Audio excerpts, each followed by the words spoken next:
Umesh Chandra Sahu media briefing करेंगे आ किसी समय पर बर्तमान आप शुणुंट सीधा सड़क आम आपको नहीं जाऊँ गभीर मर्माहत घटनार अंतराल कौन अच्छी से कथा समस्ते जानते एवं समस्ते उपलब्धि कर सारे जे से किए दोषी आ किए निर्दोषी मु किंतु से पार्ट को जावाक चाहूनी मु या ही कहवाक चाहे आपण मान माध्यम मु मान्यवर ओडिशा सरकार आ मान्यवर डीजीपी महोदय को विनम्र निवेदन करने को चाहे जे जेहेतु वर्तमान से केस तदंत सापेक्ष एवं तदंत वर्तमान चालू रही तदंत चलुला बेले आमर 4 जन पुलिस ऑफिसर आउ जड़े कॉन्स्टेबल को सस्पेंड करदेवाटा जे आमे कहीं सहजरे ग्रहण करना तेणु मोर अनुरोध से निलंबन आदेश को तुरंत प्रत्याहार करा जाऊ एवं तदंत सरिबा पर्यंत अपेक्षा करा जाऊ तदंत सरिला परे जे दोषी ताको कार्यानुष्ठान ता प्रति ग्रहण करा जाऊ बाकी रहिला जे सेदिन जो घटना घटी से घटना को समस्ते देखि सारी विभिन्न वीडियो माध्यम से बाबद अधिक किसी कहवा मु कहीं ठीक भाव में मन करूनी तेणु मुझे कहबी जे तुरंत मो लोकों ऊपर निलंबन प्रत्याहार करा जाऊ एवं तदंत सरिबा पर्यंत अपेक्षा करा जाऊ आपण केमती कहउछन ताको सस्पेंशन कैंसिल करिया पे को आधार ताको नारे जेतला अभियोग हेछि अभियोग ताको विरुद्ध रे हेछि बेनी तो पुलिस आपण का हायर अथॉरिटी ताको सस्पेंड करछथि अभियोग कौन हेछि कौन हेइनी कथा सेठी अटकिनी जेहेतु अभियोगर आधार रे तदंत चालू रही तेणु तदंत सरिया पर्यंत अपेक्षा करा जाऊ जदि तदंत से दोषी सब्यस्त होती से दंड पाइबे प्राइमरी इन्वेस्टिगेशन आ जो प्राइमा फेसी जहां जहां एविडेंसेस पाइकरी से माने सस्पेंशन जारी करछन ना मु कहीं से एकमत आदौ नुह कहीं जे प्राइमा फेसी एवं प्राइमरी तदंत रे जे केबे सठिक भाव में जानी हेनी जदि सेमती जानी होता ताले विभिन्न टीम बर्तमान तदंत कौन पर कर तदंत सरिया पर्यंत अपेक्षा करा जाऊ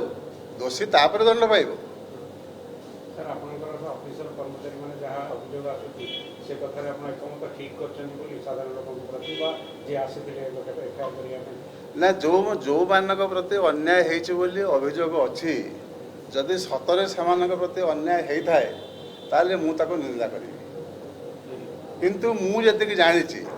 मत कहीं कही ना मुझे आपणकर प्रिंट मीडिया इलेक्ट्रोनिक्स मीडिया माध्यम जानी जे रियली से लोक मानकर कौन भूल ना आम ऑफिसर आ कंसल्टर कौन भूल ना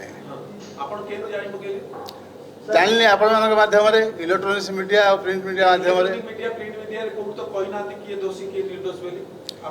ना दोषी निर्दोषी कथा मुझे कहूनी किए कही किए न कही आम जी अनुभव करुचु जे रियली जहाँ देखा मीडिया एवं जहाँ वीडियो वायरल होची वर्तमान जे सेथिरे आमे अनुभव करू से दोषी नुहंती केमती कहबे दोषी नुहंती कोन आधार अछि मो पाखरे मु आपण मानु देबी से आधार कोन आधार ना सेटा तो अछि ना वीडियो हिसाब अछि ना वन साइड हेछि बोली मु कहबिनी जे सेटा अपेक्षा करा जाऊ तदन सरिया पर आपण का अथॉरिटी एक कथा काई बुझिले आपण तो सीपी से कमिश्नर हमर डीजी एमाने काई बुझिले ना एमाने बुझिले से कथा नो मु भाबुची प्रचार और प्रसार रे समान व्यस्त विप्लव देखि ए निष्पत्ति नै थई पारंती जे से निष्पत्ति भूल आपण से कथा मु कहबिनी ताको निष्पत्ति भूल बोली मु कहबिनी ना ना कॉन्ट्राडिक्ट करछन वर्तमान करछन जे जहां नेले एक्शन सेटा भूल वर्तमान को नै एक्शन जहां नेले मु भूल कथा कहि नै मु कहिछि जे तुरंत किसी एक्शन लिया न जाऊ जे तदंत सरला परे जदि से दोषी तांको दंड दिया जाऊ प्रोसेस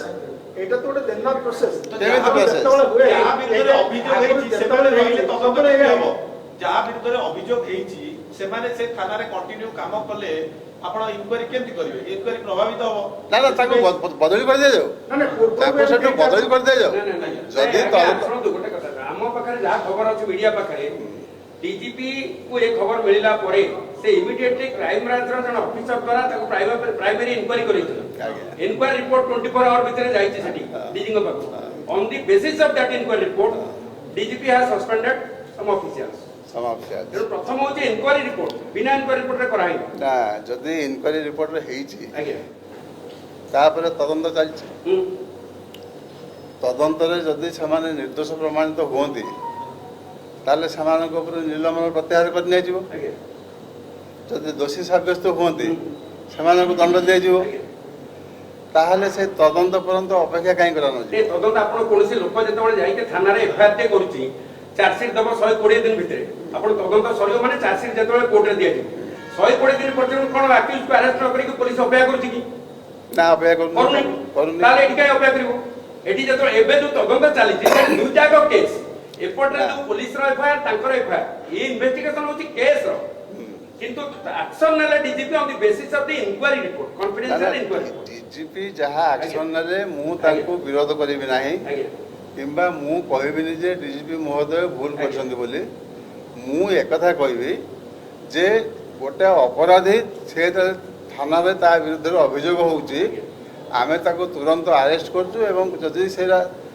ଆମେ ଭାବୁଛୁ ଯେ ଏଇଟା ନୋଟିସେବଲ୍ ନୁହେଁ, ଏଇଟା ହେଉଛି ଫରୱାର୍ଡିଂ କେସ୍ଟା, ଆମେ ତାଙ୍କୁ ତୁରନ୍ତ ଫରୱାର୍ଡ କରୁଛୁ।